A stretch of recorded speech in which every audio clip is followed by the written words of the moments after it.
الحمد للہ رب العالمین والصلاة والسلام علی سید المرسلین اما بعد فاعوذ باللہ من الشیطان الرجیم بسم اللہ الرحمن الرحیم۔ ساری مخلوق کے رسول صلی اللہ تعالیٰ علیہ وآلہ وسلم۔ رسول کریم صلی اللہ علیہ وآلہ وسلم کو اللہ پاک نے ایسے کثیر فضائل سے نوازا جو کسی اور نبی یا رسول کے حصے میں نہ آئے۔ ان میں سے ایک خصوصی فضیلت یہ ہے کہ آپ صلی اللہ علیہ وآلہ وسلم تمام مخلوق یعنی انسان و جنات اور فرشتوں بلکہ حیوانات اور جمادات یعنی بے جان چیزوں سب کی طرف رسول بنا کر بھیجے گئے، جبکہ دیگر انبیاء کرام علیہم السلام کسی مخصوص قوم کی طرف بھیجے جاتے تھے۔ اے عاشقان رسول ذیشان صلی اللہ علیہ وآلہ وسلم کی یہ عظمت و شان کئی آیات قرآنی اور احادیث نبوی سے ثابت ہے۔ حصول برکت کے لیے چند دلائل ملاحظہ فرمائیے۔ 3 آیات قرآنی۔ نمبر 1، ترجمہ کنز العرفان۔ اور اے محبوب، ہم نے آپ کو تمام لوگوں کے لیے خوشخبری دینے والا اور ڈر سنانے والا بنا کر بھیجا ہے۔ نمبر 2، ترجمہ کنز العرفان۔ تم فرماؤ اے لوگو، میں تم سب کی طرف اللہ کا رسول ہوں۔ نمبر 3، ترجمہ کنز العرفان۔ وہ اللہ بڑی برکت والا ہے جس نے اپنے بندے پر قرآن نازل فرمایا تاکہ وہ تمام جہان والوں کو ڈر سنانے والا ہو۔ تیسری آیت کے تحت 2 بزرگوں کے فرامین پیش ہیں۔ نمبر 1، شارح بخاری امام احمد بن محمد قسطلانی رحمۃ اللہ علیہ۔ اس آیت مقدسہ میں بندے سے مراد محمد مصطفیٰ صلی اللہ تعالیٰ علیہ وآلہ وسلم ہے، جبکہ عالم اللہ پاک کے علاوہ تمام مخلوق کو کہتے ہیں۔ یہ آیت تمام مکلفین احکام شریعت کے پابند یعنی جنات، انسانوں اور فرشتوں کو شامل ہے، اور اس سے یہ ثابت ہوتا ہے کہ رحمت عالم صلی اللہ علیہ وآلہ وسلم ساری مخلوق کے لیے رسول ہیں۔ نمبر 2، صدر الافاضل سید نعیم الدین مراد آبادی رحمۃ اللہ علیہ۔ اس آیت میں حضور سید عالم صلی اللہ علیہ وآلہ وسلم کے عموم رسالت کا بیان ہے کہ آپ تمام خلق کی طرف رسول بنا کر بھیجے گئے، جن ہوں یا بشر، انسان یا فرشتے یا دیگر مخلوقات، سب آپ کے امتی ہیں، کیونکہ عالم ما سوائے اللہ پاک کے علاوہ کو کہتے ہیں۔ ان میں یہ سب داخل ہیں۔ ملائکہ، فرشتوں کو اس سے خارج کرنا بے دلیل ہے۔ 3 فرامین مصطفیٰ صلی اللہ علیہ وآلہ وسلم۔ نمبر 1، یعنی بے ایمان جنات اور انسانوں کے علاوہ کوئی چیز ایسی نہیں جو مجھے اللہ کا رسول نہ جانتی ہو۔ یہ فرمان علی شان تمام مخلوقات یہاں تک کہ حیوانات اور جمادات کو بھی شامل ہے کہ وہ آپ صلی اللہ علیہ وآلہ وسلم کی رسالت کو جانتے اور اس پر ایمان لاتے ہیں۔ البتہ کافر جنات اور انسان آپ کی رسالت کا علم ہونے کے باوجود ایمان نہیں لاتے۔ نمبر 2، یعنی پہلے ہر نبی صرف اپنی قوم کی طرف بھیجا جاتا تھا، لیکن میں ہر سرخ و سیاہ کی طرف بھیجا گیا ہوں۔ سرخ اور سیاہ سے مراد عربی اور عجمی یا پھر انسان اور جنات ہیں۔ نمبر 3، یعنی مجھے تمام مخلوق کی طرف رسول بنا کر بھیجا گیا ہے۔ تیسری حدیث کے تحت 2 شارحین کے فرامین۔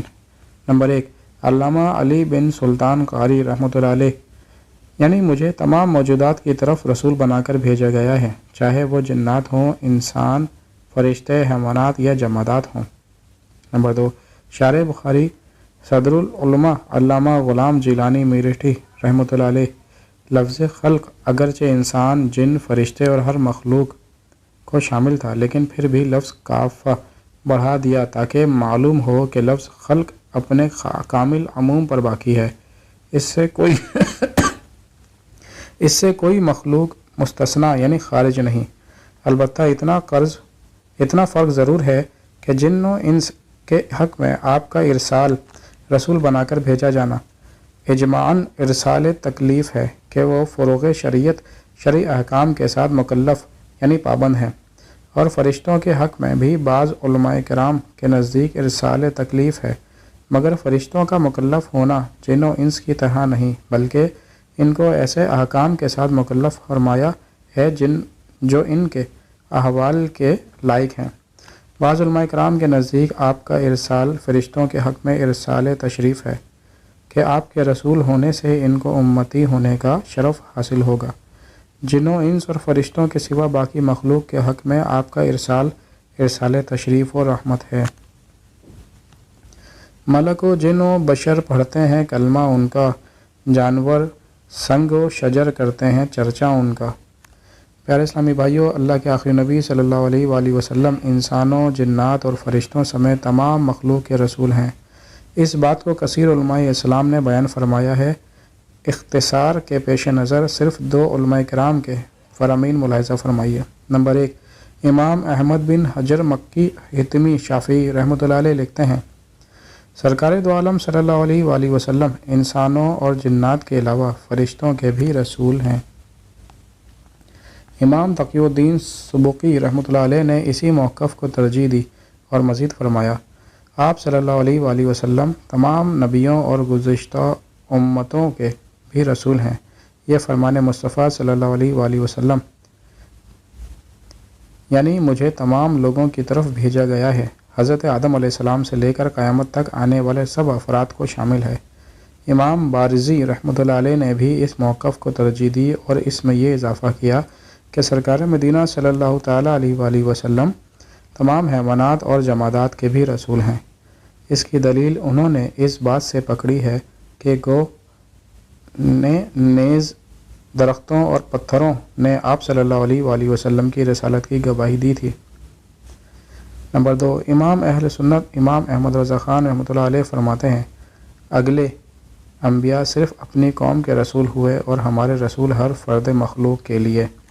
ایک مقام پر لکھتے ہیں، علماء فرماتے ہیں رسالت والا کا تمام جن و انس کو شامل ہونا اجماعی متفقہ ہے اور محققین کے نزدیک ملائکہ فرشتوں کو بھی شامل کما کہو بتوفیق اللہ تعالیٰ فی رسالتی اجلال و جبریل، جیسا کہ اللہ پاک کی عطا کردہ توفیق سے ہم نے اس بات کو اپنے رسالے اجلال و جبریل بعجلہ خادماً لمحبوب الجمیل میں ثابت کیا ہے، بلکہ تحقیق یہ ہے کہ حجر و شجر و ارض و سما، جبال و بہار یعنی پتھر، درخت، زمین، آسمان، پہاڑ اور سمندر، تمام ما سوائے اللہ اس رسالت کے احاطہ عامہ اور دائرۂ تامہ میں داخل، جس کے گھیرے میں ہیں انبیاء و ملک، اس جہانگیر بعثت پہ لاکھوں سلام۔